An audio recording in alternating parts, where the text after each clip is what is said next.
Ladies and gentlemen, welcome into MJR and Friends. Let's do it. Avoid legal snags by telling people they're being recorded. You are being recorded. And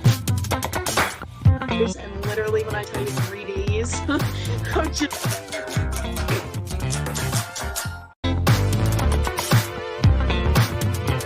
So long to do something like go. Whoa. I would tell that person to just do it. All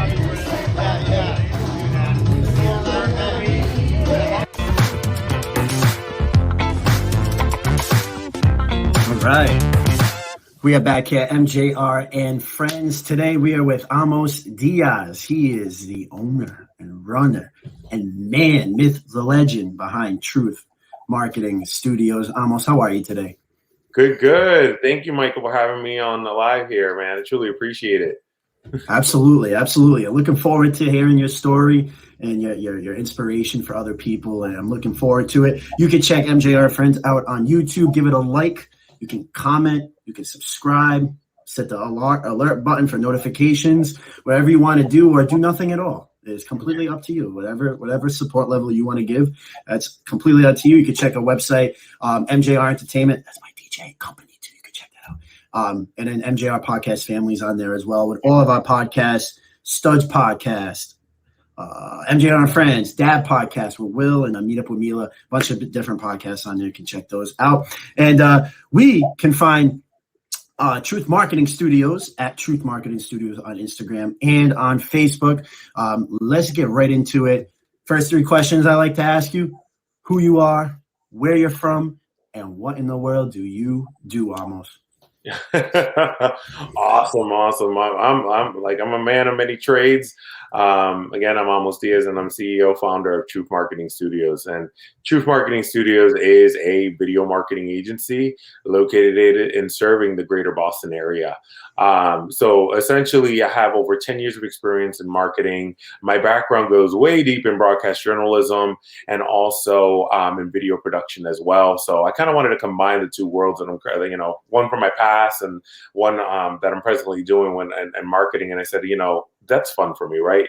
We're all about creating stories that matter, especially now with social media, right? And jumping into that story is, what's your why? And that's what we do, is just we help people find their why, their purpose, and spread that message to the world. When we work with businesses, large, small, B2B, and again, telling that story to express their need, their services out there. And yeah, we love doing what we're doing. And there's also the video department side, right? In terms of just helping for weddings. In terms of photography, we can also help you there.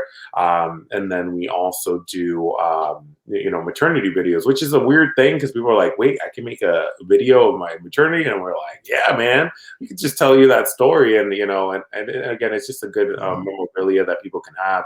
And I think it's so important, right? Talking about like tokens and having things along the way of life, so that way they can always look back and remember why they did what they did, especially if it's a wedding. All right. Of course. Of course.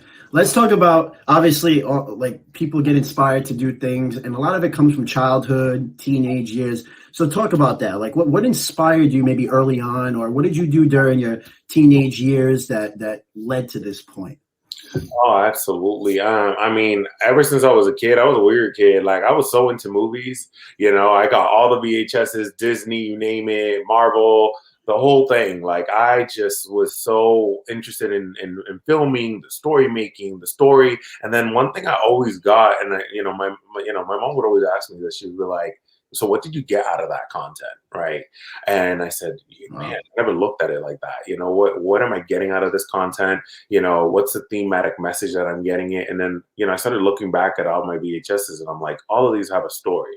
And they're over and over, they're telling the same thing, but humanity needs it, right? In order for us to feel inspired, to be empathetic with something that connects us, that motivates us, that, and not stories always have a good, happy ending, but at the same time, it's just, we relate to it because we go through it with our, within our own daily lives. So that's really where it started for me, is like telling that story. Then I jumped into doing journalism. I went to Franklin Pierce University, and I covered the second inaugural event for President Obama. So that was the first time I went to DC. Yeah, the first time, and it was pretty cool. Literally, we just, it was such a great experience being behind the press and with the media and all that, and it was just great. You definitely get to see another side of something that you don't see on the television side, but you see more of the behind the scenes and how well and organized. But you also feel inspired at that moment to be an American and jumping in and seeing it for what it is. So that sounds like an eye-opening experience. Oh yeah, big time, big time. I think it was so cool, and I got to interview so many different politicians at the time.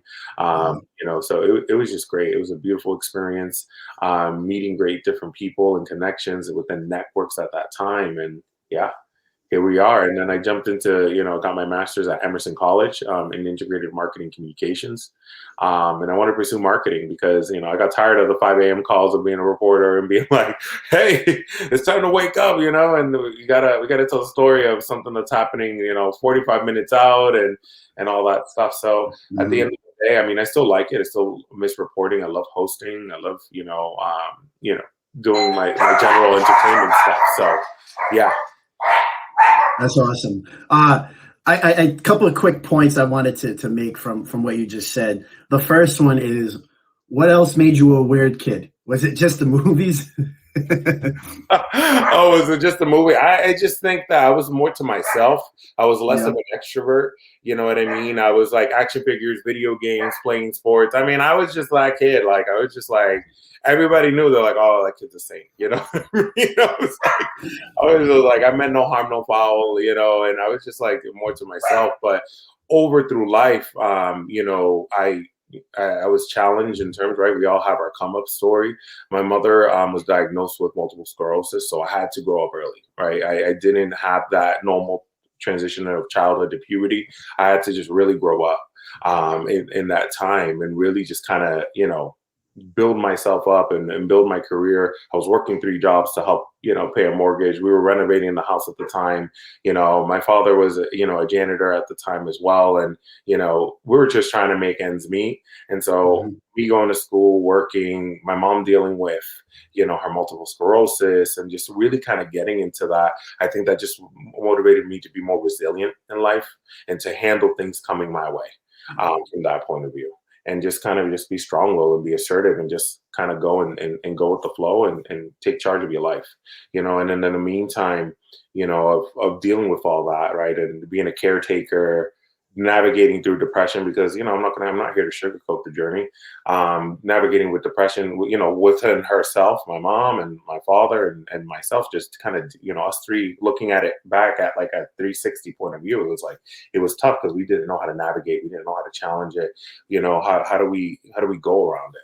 So we pushed it, and we kept it going. At the time, my father handled things, not from a very natural course. I had to be the one level-headed. I had to be the rock in my family. I was the only child, and kept on pushing things along. So really, for me at that time, it was just like, hey, we just have to kind of move on up and do what we have to do, go to school. And, my mom was an educator as well. And she was also a developmental specialist with kids with disabilities for MSP. And so, she brought me into the real world. There was never that, little childish talk. It was more like, hey, this is what's happening out there. This stuff that there's parents out there that are just neglecting their kids to go out clubbing. You know what I mean? And like, look how fortunate you are, and I was always so grateful for that. And now it's, I'm still a caretaker. I'm working full time. I'm also running my business full time as well. I currently work for Rosetta Stone Education under the business to business. So passionate about that as well. So, interested in learning new language and especially in the world of education, but also I love Truth Marketing Studios just as much. And, I'm always busy being, a business owner, employee, husband, and then at the same time being a caretaker for my mom. So it's a lot. Let me ask you this. If you had to choose one word from your whole journey just now and what you've gone through and becoming the rock of the family, what's one word that you would describe that you learned? Yeah, let me see. I like that. That's awesome. That's awesome. That's better than and one. I mean, that's definitely better than this. What's one word you would say that you learned? Like just to sum up everything, what's that one word that you say the biggest lesson that you've learned? In one word, what would it be? Sacrifice. Sacrifice. I think that people sometimes we live in a world of instant gratification, right? And we always want things, but sometimes it takes sacrifice to get to where you need to go to. You need to get into an uncomfortable situation, and you got to sacrifice one part of your life for one thing or another. But eventually, I'm a firm believer that everything comes back to you in multiple ways and blessings. You know what I mean? And essentially, that's what it is. But that's truly what I typically take out of my life is just, sacrifice. Love requires sacrifice, right? No matter what you're doing, Absolutely. you're always sacrificing something. It's a balance, right? Yeah, you got to have time for yourself, but also time for doing what you have to do, and you have to put in the hours in order to get to where you want to go. Absolutely. Let's go back to the beginning where you were talking about, the inauguration and your reporting. My two quick points were, number one, correct me, I apologize if you mentioned it already, but what style of reporting was it? Was it news? Was it events, political events? Was it just that? And number two, did you meet President Obama? Oh no, unfortunately, I didn't get to meet. Oh, However, I did get to meet Michelle. She's a lovely really? lady. I think we connected too because her father had multiple sclerosis. My mom has multiple sclerosis, so we connected at that level. So really empowering, really great, such a great person. Really, in front of the camera, behind the camera as well.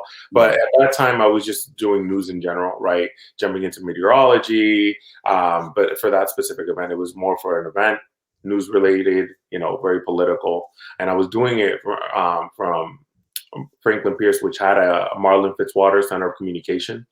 And so literally, as a representative of that, I was reporting back and, representing college students, asking, the right questions, right? What's going to come out of this, second election, right? President Obama, what is his goals, that kind of thing. So it was something that was really cool and really special to do to represent all college students from a nationwide, right? Because I think we're all in this debt together, we're still trying to make and pave way, but at the same time, it's just like, it's tough, how do we adapt it, right? And I think education should be something that's free. I don't think that, the way we're going about it is just like, whoa, I get a little bit Bernie Sanders at that time because it's like, man, like, I think we need education to keep the world moving forward, with the economy overall. And I just think it's abuse that it's like, hey, you're going into school for 6 or 7 years. And then next thing you know, you're stuck with this lifelong debt that you have to kind of continue and pay off. And then on top of that, get interest. So, just choose your education path wisely. If I can, I don't regret my path whatsoever. I don't regret, meeting the people that I did and my journey and what I selected. But if I could do things a little bit differently, maybe. So I probably would. But, it is what it is. Of course. Of course. You can check out Ahmos' Instagram at Truth Marketing Studios and Facebook Truth Marketing Studios. Let's talk about that. Basically, your journey already led up to this point, but starting Truth Marketing Studios, your journey with Truth Marketing Studios. Let's talk about that. Absolutely. I think I was getting to a point in time, and at the time my company was getting acquired, and I've been through 5 acquisitions in my career in marketing, and so I was just like, I'm really getting tired of this, man, because we get the we're the low hanging fruit. Something happens, we get acquired, then we got to move on, find another job. Mm-hmm. I said, it's time for me to be happy doing what I want to do, and so I think I guess the pandemic for me was a blessing in disguise, in a way, because it actually allowed me to just say, what do you really want out of your life? What is your foundation? What is this something that you want to leave behind, at least for your kids, your legacy?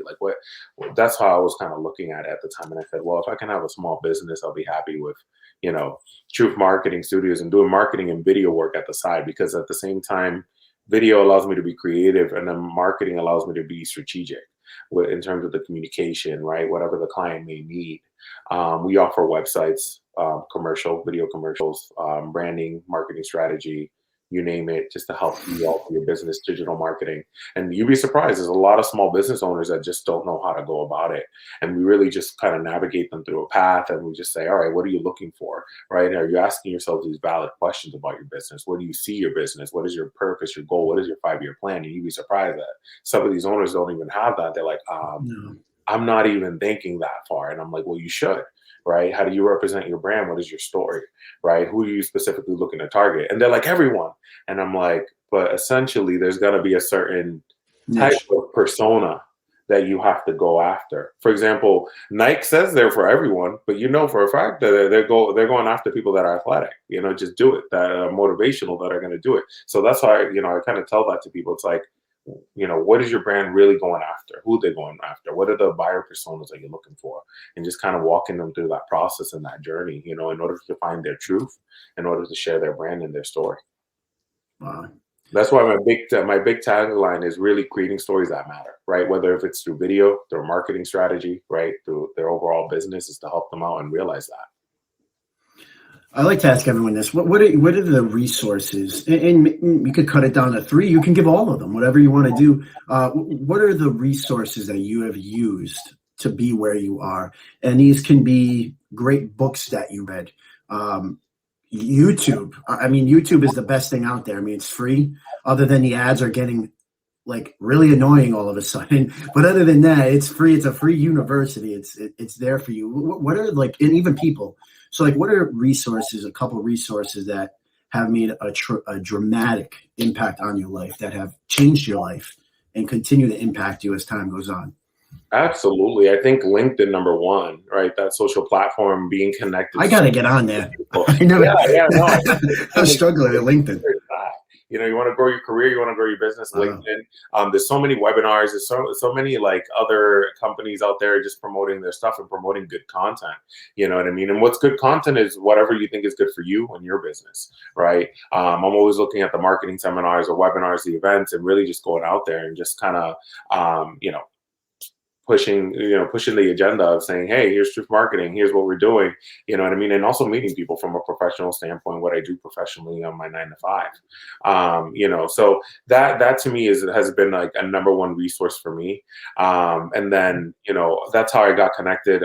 There was an article about me being a marketing operations warrior and understanding the technology and how to build that structure as well. So that was something that, I took the opportunity on and just say, hey, this is how you build a lead system, a lead management flow. And I try to bring it down from a corporate environment to a small business environment to help these small businesses know how to track their ROI, so that way they can see the return of investment in their marketing. And so that's what I like to do and help them out and telling that story. Another resource that I really depend on, YouTube, there's certain things, but really mostly my education and my experience really kind of build that fundamental and learning, great people along the way. Has truly been a great resource for me. And reading books, you're right. Thinking Fast or Thinking Slow, The Tipping Point. Those are really, really good book by, I believe they're Dan Architect, if I'm saying his last name right. But they're really, really good. They help me think strategically, especially around my clients and stuff like that. I'm always listening to podcasts. Think Like a Monk, the author of Think Like a Monk. I've heard about that, yeah. Yeah, the On Purpose podcast. I learn a lot, through different people's journeys. That's always something about me too. As I sit down and I interview different people or speak to different people, it's just more understanding of the number one, just where they're coming from, where's their story. Tying it all back to, creating, we all have a story and it matters and it's valid. Wow. All right. I got 3 rapid fires for you. First one is 10 words or less to someone looking to, it doesn't even have to be a business because you're deeper than a business. And a lot of people are deeper than their business. 10 words or less. What's a piece of advice for anyone? It can be any age, younger, older, doesn't matter. One piece of advice, 10 words or less for them. So much, actually, in 10 words. So much I want to say. Know your worth. I bottom line, I think it's know your worth, know what you put in to stuff, and just go for it. Really, go for it. I would have to say, because I think that every business owner once goes through a period of, and by the way, another resource to add on is Dan Crothers. He's my best life coach. We sit down and we talk about it, because every business owner goes through this. It's we want to do everything. We were oh my God, I want to do marketing. Oh, I want to do video. How do we get into the video production? Do I want to do music videos? Do I want to do that? And like, there's just so many industries involved into the mix. But really, I would say just pick that one thing and go for it, right? From that business owner perspective, pick that one good thing that you're really good at and that you can dominate, and keep going and be passionate about that and be good at just that. That's something that I would definitely push out. Besides just Awesome. doing 3 words: know your worth. I think a lot of people don't know their worth, unfortunately. Yeah. And No, it's a big thing. It's a big thing. Another corporate America advice is you got to jump. Gone are the days that you work for a certain company for so many years, and you're still stuck. The promotion isn't valued, and you have to jump in the opportunities. They're not telling you that in school. Unfortunately, it is what it is. But just keeping it 110%, it's just you have to. Build a network within your first job and start building off from there. Be there for 2 to 3 years and then jump.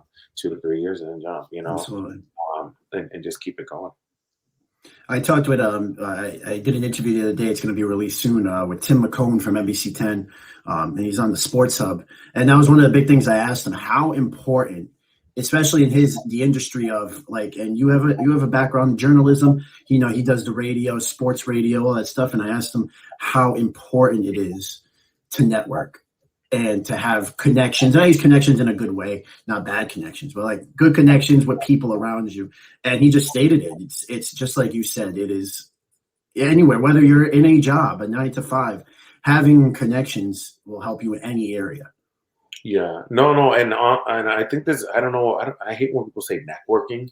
To be honest, It feels artificial. For me, it feels so artificial, and I feel like people are like, "Ooh, networking event. I don't know if I want to go to that." I feel like I have to put this persona on in order for me to exchange the contact information.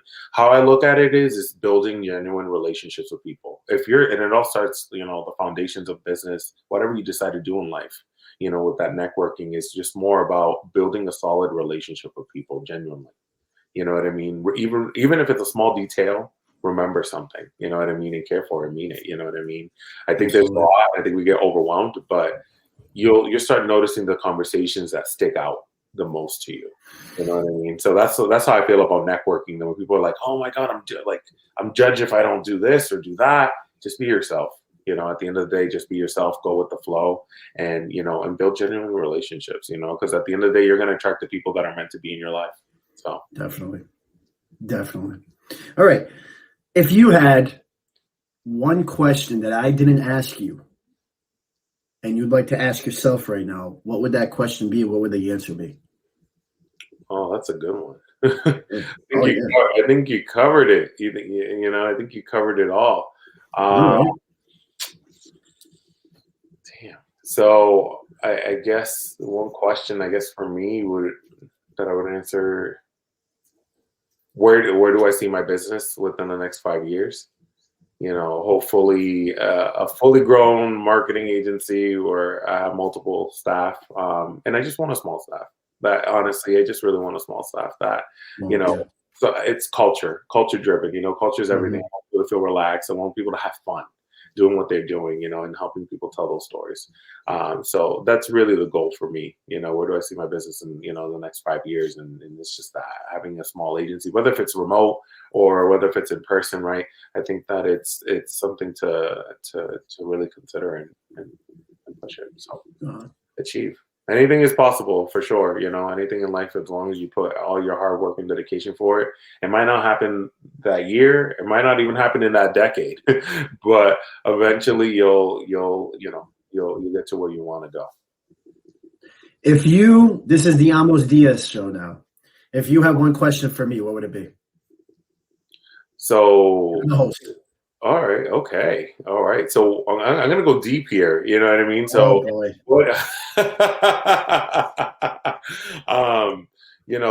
again, what inspired you to do MJR and Friends? What inspired me was me and a couple of my buddies last year said, let's do a podcast about sports. And we said, cool. And COVID happened. And we had a lot of time. I had a lot of time. I was previously in doing different things, and we were done for a little while. a little while. It's 4 months, I think, 4 or 5 months. And that time, obviously, it's still going on. It's not over, but the quarantine, not the quarantine, the what was it, confinement or whatever, I forgot what the word was for that time frame where there was stay at home, like you couldn't do nothing. Over that time, it was good and bad.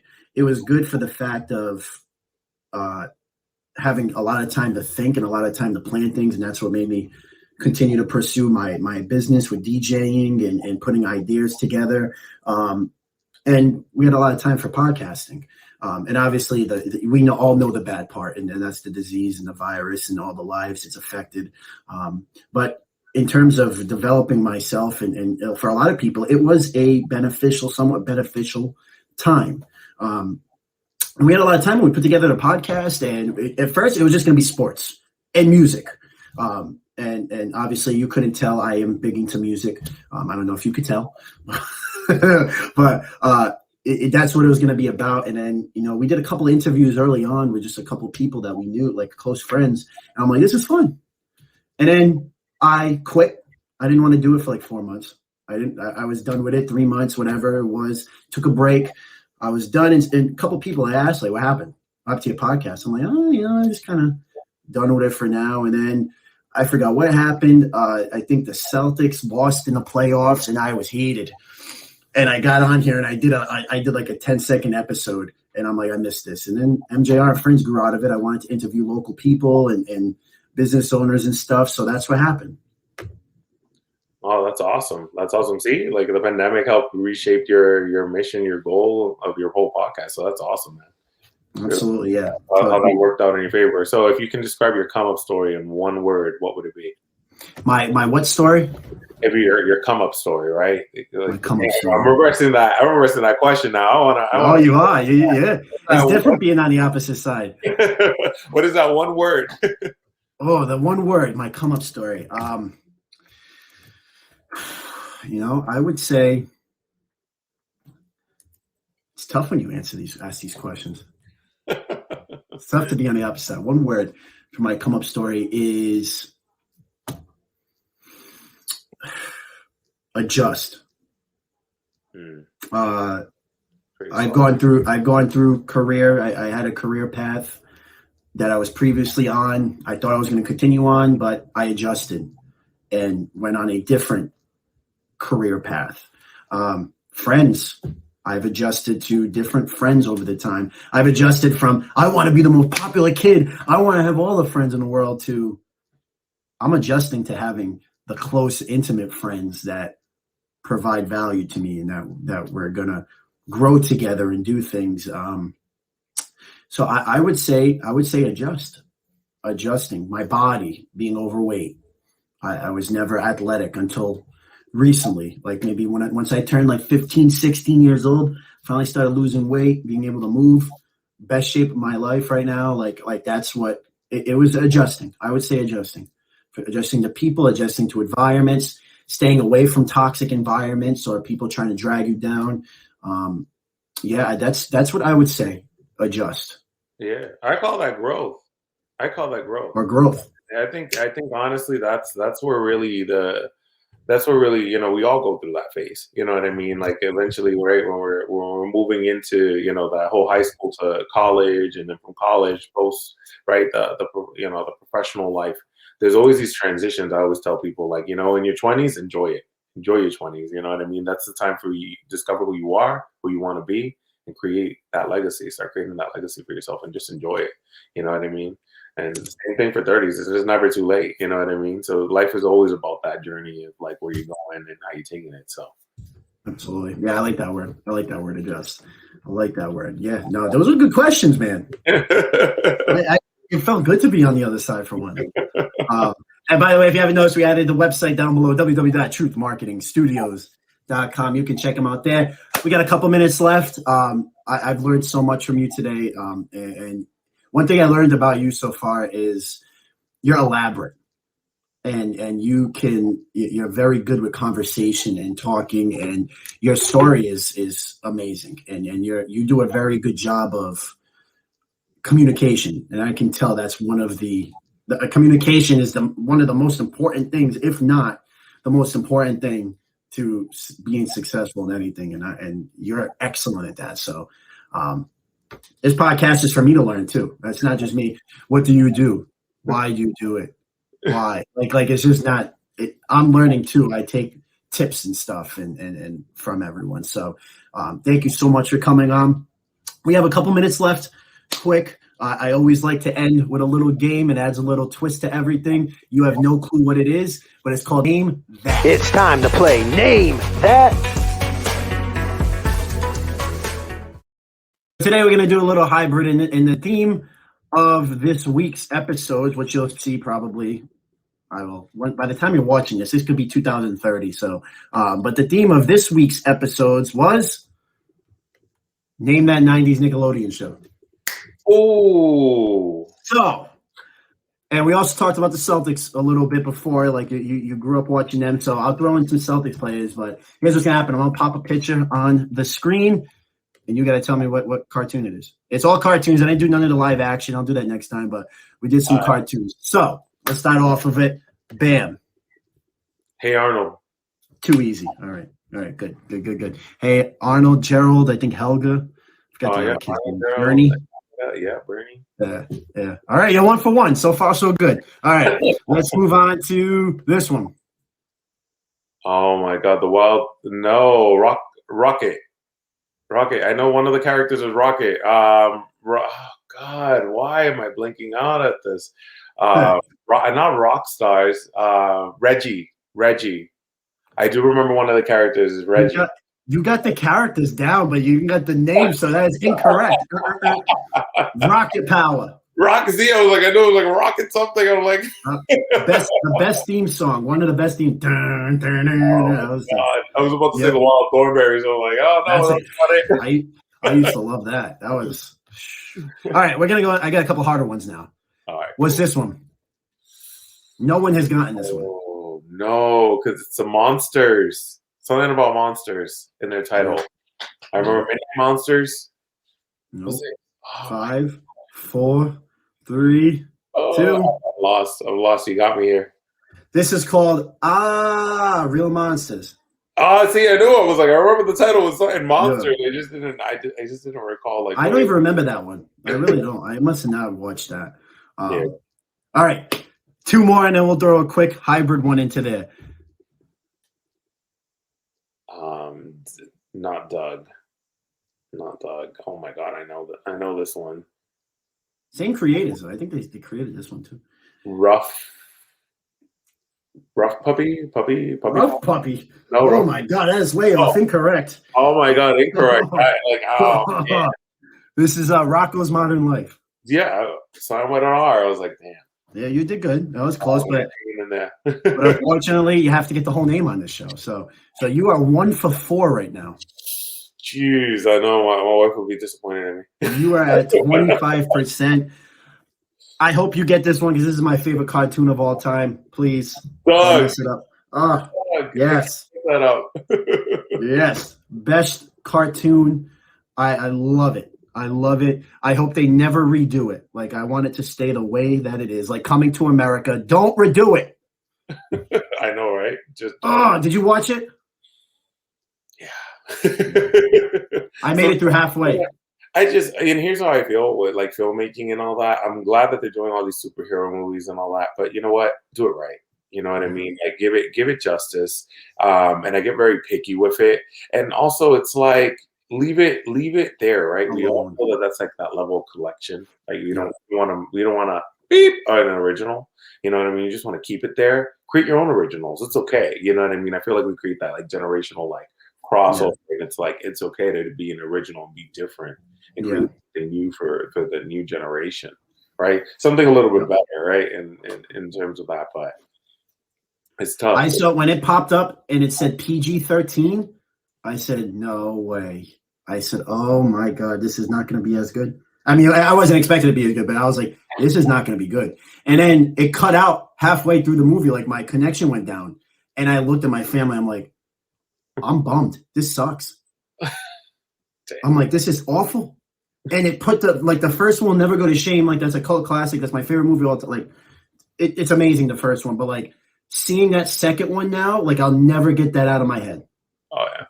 Totally killed the vibe. So yeah, terrible movie. All right, final one. We're throwing a hybrid. Let's go to a '90s Celtics player. You got to name this '90s Celtics player. Bam.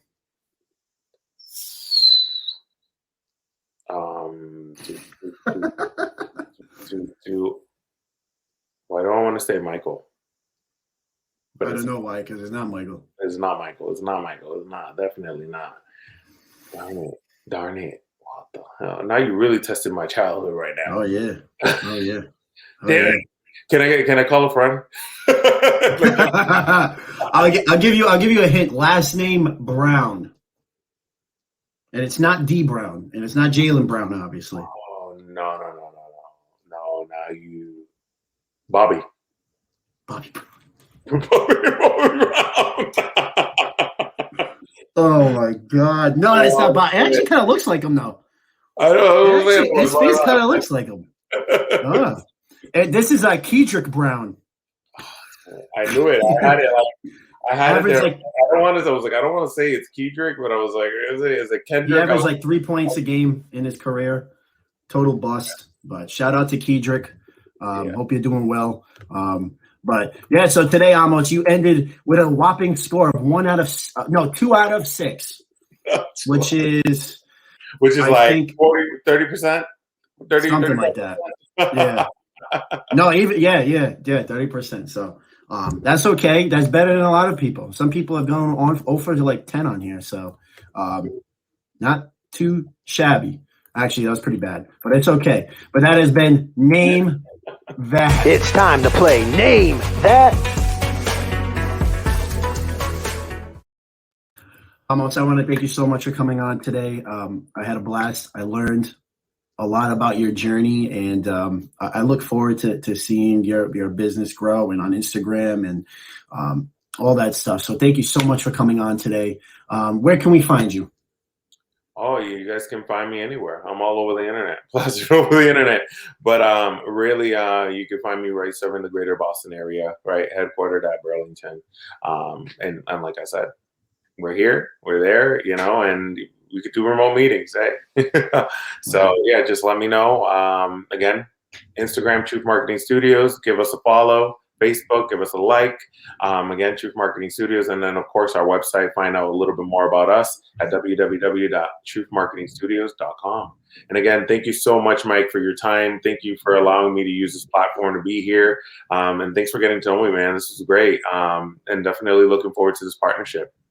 Absolutely. And you can check us out, YouTube, MJR and Friends, mjrentertainment.com/MJR Podcast Family. Check out all of our podcasts. Ladies and gentlemen, thank you so much. Make sure you check out Truth Marketing Studios. I'm going to thank you again. And this has been another edition of MJR and Friends. Take care, everyone. Avoid legal snags by telling people they're being recorded. You are being recorded. And literally, when I tell you 3 days, I'm just...